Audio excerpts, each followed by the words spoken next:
Ermənistan Baş naziri Nikol Paşinyan Hakim Vətəndaş Müqaviləsi Partiyasının seçki qabağı proqramını açıqlayıb. Xalqa video müraciətində bildirib ki, əsas hədəfi bölgədə sülh, mehriban qonşuluq və ölkəsinin sosial rifahının yüksəldilməsidir.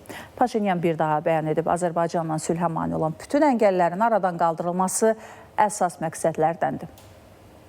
Qarabağı könüllü tərk etmiş ermənilərin qayıdışı məsələsinin gündəmdə saxlanılması faydalı deyil. Ermənistanın baş naziri Nikol Paşinyan Hakim Vətəndaş Müqaviləsi Partiyasının seçki proqramını təqdim edərkən bu barədə açıqlama verib. O bildirib ki, artıq kimin harda yaşadığını, kimin nəyə sahib olduğunu araşdırmaq doğru olmaz. Bu mövzunu bağlayırıq, yalnız bu yolla sülhə nail ola bilərik. Bizim öz həqiqətlərimiz var, amma başqalarının da öz həqiqətləri var, deyə Paşinyan vurğulayıb. O qeyd edib ki, qonşu ölkələrlə münasibətlərin qurulması Ermənistanın balanslaşdırılmış xarici siyasətində mühüm rol oynayır. Bunun başlıca məqsədi Ermənistanın xarici dəstək olmadan öz mühitində təkcə yaşamaq deyil, həm də rahat inkişaf etmək qabiliyyətini təmin etməkdir. Bu mənada Gürcüstan, İran, Türkiyə və Azərbaycanla münasibətlərin daha da inkişaf etdirilməsi böyük əhəmiyyət daşıyır və partiya bu yolu əsas götürəcək, deyə erməni baş nazir vurğulayıb. Paşinyan həmçinin İrəvanın Bakı və Ankara ilə münasibətlərdə uzun illər regionda sülhün bərqərar olmasına mane olan əvvəlki səhv mövqeyinə diqqət çəkir.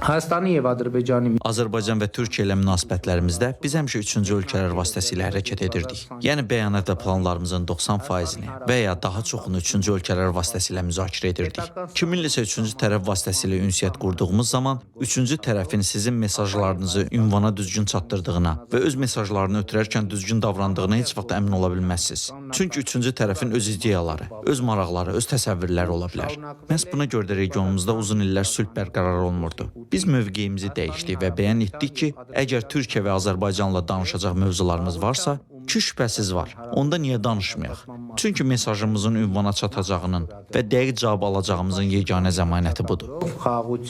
Paşinyanın fikrincə regional əməkdaşlıq kontekstində nəqliyyat infrastrukturunun tam blokadadan çıxarılması, o cümlədən trip layihəsinin həyata keçirilməsi və Gümrük Qars Dəmir yolunun istismara verilməsi zəruridir. Bu da regionda sülhü və əməkdaşlığı daha da möhkəmləndirəcək. Ümid edirəm, yaxın gələcəkdə Ermənistanla Azərbaycan arasında işgüzar əlaqələr qurulacaq. Bu, iki ölkə arasında bərqərar olmuş sülhün institusionallaşdırılmasının ən mühüm vasitələrindən və alətlərindən biri olacaq, deyə baş nazir qeyd edib. Bəxtiyar Fətullayev, ATV Xəbər.